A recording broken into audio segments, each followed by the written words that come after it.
नमस्कार, मैं जितेंद्र चतुर्वेदी। मतांतर में आप लोगों का स्वागत है। बात हम लोग 370 पर करेंगे और 370 पर करेंगे तो बात अमित शाह की करेंगे ही करेंगे, क्योंकि अमित शाह ने हिंदुस्तान का न सिर्फ मानचित्र बदल दिया बल्कि हिंदुस्तान का इतिहास बदल दिया। हिंदुस्तान जो टूटा और बिखरा हुआ था पिछले 70 सालों से, उसे एकजुट कर दिया, उसका एकीकरण कर दिया और हिंदुस्तान की संप्रभुता को, जो आप ये समझिए कि पंडित नेहरू की वजह से टूट फूट गई थी, उसे पुनर्स्थापित कर दिया। कैसे, इस पर हम लोग बात करेंगे और बात इस पर भी करेंगे कि पहले क्या होने वाला था और बाद में क्या हुआ। उससे पहले मैं आप लोगों से कहूंगा कि आप लोग मतांतर को सब्सक्राइब करें, वीडियो को लाइक करें और ज्यादा से ज्यादा शेयर करें। देखिए, धारा 370 ये हिंदुस्तान के, आप समझिए कि मानचित्र पर एक दाग था, जिस दाग को मिटाने की कोशिश किसी ने की नहीं। नरेंद्र मोदी की अगुवाई में अमित शाह ने वो हिम्मत दिखाई, वो जज्बा दिखाया और इस, आप समझिए कि जो माना जा रहा था कि हो ही नहीं सकता, जो असंभव सा दिख रहा था, उसे संभव कर दिया और चुटकियों में 370 को खत्म कर दिया। लोग चिल्लाते रहे, बहस करते रहे, लेकिन उस चिल्लाने का और उस बहस का कोई असर नहीं पड़ा और पड़ना भी नहीं चाहिए था, क्योंकि 303 सीटों के साथ भाजपा आई थी सरकार में, प्रचंड बहुमत था ये। तो 370 को आप सोचिए, जब 370 हटाना हुआ तो अमित शाह ने लोकसभा को नहीं चुना। उन्होंने कहा कि अपना भाषण जो है वो राज्यसभा में होगा और राज्यसभा में भाषण दिया और वहां कहा कि पंडित नेहरू ये करना चाहते थे, कांग्रेस कभी नहीं कर पाई, उसे हम कर रहे हैं। तो ये ठीक बात है, कांग्रेस को उपकार मानना चाहिए, लेकिन कांग्रेस तो धारा 370 के जरिए तुष्टीकरण की पॉलिटिक्स करती रही, आज भी कर रही है। तो ये काम, ये आप समझिए जो हिंदुस्तान के एकीकरण का काम है, वो अमित शाह ने किया। ये एक युगांतकारी घटना है हिंदुस्तान के इतिहास में। जब ये मानचित्र बनता है तो उस मानचित्र में जो ये 370 था, वो एक तरह से कहिए कि कालिख था। उस कालिख को अपने हाथों से अमित शाह ने साफ किया। अब जब बात धारा 370 की आई है और अमित शाह की आई है, तो 370 को लेकर आप सभी जानते हैं कि उसको हटने के बाद अब क्या क्या चीजें वहां हो रही हैं, किस तरह से अलगाव। आप देखिए कि जो अलगाववादी, जिन अलगाववादियों से पूछे बिना वहां पर कोई काम नहीं होता था, उनके कैलेंडर जारी होते थे, उस कैलेंडर पर चीजें होती थी, वो सारे कैलेंडर ध्वस्त हो गए। जो अलगाववादी हैं वो अब आप ये कहिए कि घुटनों पर आ गए हैं, उनका वजूद खत्म हो गया, उनका अस्तित्व खत्म हो गया। महबूबा मुफ्ती जो अलगाववादियों के, आप समझिए कि ओट पर पलती थी, उनकी हालत खस्ता हो गई। और जो वहां का आम जनमानस है, वो जो वहां की लोकतांत्रिक व्यवस्था है हिंदुस्तान की, उसके साथ एकाकार करने के लिए तैयार है। पंचायत चुनाव में उसने इस बात को दिखा दिया, वहां उसे डिस्ट्रिक्ट काउंसिल का चुनाव कहते हैं। तो ये काम जो है ये अमित शाह ने किया, और अमित शाह ने सिर्फ इतना ही नहीं किया, ये मैं आपको सिर्फ 370 के बारे में बताया। अमित शाह ने किस तरीके से भाजपा को अजय बना दिया, इसकी अपनी कहानी है।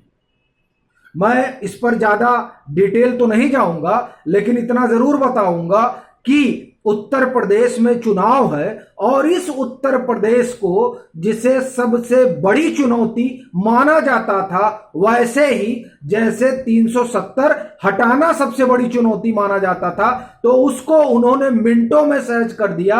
और राहुल पंडिता ने जब ये मसला, मतलब 370 हटा, तो उस पर उन्होंने एक लंबा ट्वीट का सीरीज किया था और उन्होंने लिखा कि किस तरीके से दो खेमे में पूरा ब्यूरोक्रेसी बटी हुई थी। एक ये कह रही थी कि अगर आप हटा देंगे तो प्रलय आ जाएगा, दूसरा ये कह रहा था देखिए कोई दिक्कत तो जरूर होगी। लेकिन उन सारी चीजों के बाद अमित शाह ने बड़े करीने से पहले जम्मू कश्मीर की घेराबंदी की, वहां के अलगाववादियों को जेल में ठूंस दिया और जब वहां जेल भर गई तो लाकर उनको बाहर बैठा दिया और जितने उपद्रवी नेता थे और उस पूरे परिवार को कहा कि तुम लोग नजरबंद रहो, तुम लोग बाहर आओगे, आग उगलोगे और पूरा जम्मू कश्मीर जलेगा। बहुत बड़ी चुनौती थी, लेकिन उसको अमित शाह ने चुटकी बजाकर खत्म कर दिया। उसी तरह की चुनौती 2013 में उत्तर प्रदेश थी भाजपा के लिए। यहां भाजपा बिखरी हुई थी, 50 नेता थे, 40 आप ये समझिए कि वो लोग थे जो ये बताते थे कि हम टिकट दिलवा देंगे और 1000 वो लोग थे जो बताते थे हम चुनाव जितवा देंगे। ये स्थिति थी भाजपा की। और दूसरी चीज, भाजपा एक सेट धारणा में, उसको लेकर एक सेट धारणा थी लोगों में कि ये बनियों और ब्राह्मणों की पार्टी है। ये जो धारणा है, इस धारणा के कारण हाशिए पर खड़ी थी भाजपा उत्तर प्रदेश में। अभी हम देश भर में नहीं जाएंगे, हम सिर्फ उत्तर प्रदेश की बात करेंगे, क्योंकि उत्तर प्रदेश भी उतनी ही बड़ी चुनौती थी, हम आपको पहले बता चुके हैं। यहां पर अमित शाह ने सोशल इंजीनियरिंग की और इसके बारे में काफी कुछ लिखा जा चुका है। जो अमित शाह और भाजपा की यात्रा, जिस किताब को कहा जाता है कि उनसे बातचीत करके पूरी लिखी गई, उस किताब में इसका पूरा जिक्र है। उसके बाद में भी एक किताब आई कि भारत कैसे हुआ मोदी में, इसमें भी इस बात का जिक्र है कि जब वो यहां आए, मतलब जब गुजरात से उनको बाहर आना पड़ा, तब वो उत्तर प्रदेश आए, बनारस गए और उसके बाद में उन्होंने उत्तर प्रदेश को रीड करना शुरू किया और समझ गए कि जो भाजपा है उत्तर प्रदेश की, वो कई आप समझिए गुटों में बटी हुई जबरदस्त गुटबाजी है। और दूसरा, जो सपा और बसपा की कमी है, जिस कमी को हम कैश कर सकते हैं, उस कमी को भाजपा का जो यहां नेतृत्व है उत्तर प्रदेश में, वो समझ नहीं पा रहा। कमी क्या थी? गैर यादव और गैर जाटो समूह को इकट्ठा करना, मतलब सोशल इंजीनियरिंग करना। और जो वोट जो कल्याण सिंह की वजह से जुड़ा था भाजपा से और बाद में मायावती के साथ गठबंधन करने के बाद छिटक गया, उसको बटोरना, यह काम भाजपा में कम से कम उत्तर प्रदेश में कोई नहीं कर पा रहा था। देश के स्तर पे तो बात ही नहीं करेंगे। तो उत्तर प्रदेश में इन चीजों को अमित शाह ने माइन्यूटली देखा और उसके बाद में सुनील बंसल ने इस बात का जिक्र किया है, जो संतोष कुमार की किताब है उसमें लिखते हैं कि दरअसल उन्होंने ये तय करवाया कि हमें किस तरीके से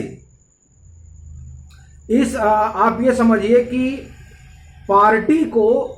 पार्टी में जो सोशल इंजीनियरिंग होगी उसमें हर समुदाय को किस तरीके से बराबर का प्रतिनिधित्व देना है और उस प्रतिनिधित्व में ऐसा भी न लगे कि जो आपका पारंपरिक वोटर है वो नाराज हो जाए। उसके लिए पदों की संख्या बढ़ाई गई ताकि जो आपका पारंपरिक वोट है वो तो रहे ही, और ये जो नए लोग हैं जिन्हें आप दलित, पिछड़ा, जिनको आप कह रहे हैं अति पिछड़ा, उन लोगों को भी पार्टी में प्रतिनिधित्व मिल सके ताकि पार्टी का एक समावेशी चरित्र हो। यह काम अमित शाह ने किया और उसी की वजह से 72 सीट यहां पर पाई भाजपा। और इसीलिए प्रधानमंत्री ने कहा कि इस जीत के मैन ऑफ द मैच तो अमित शाह है। वो वाकई में चमत्कार था।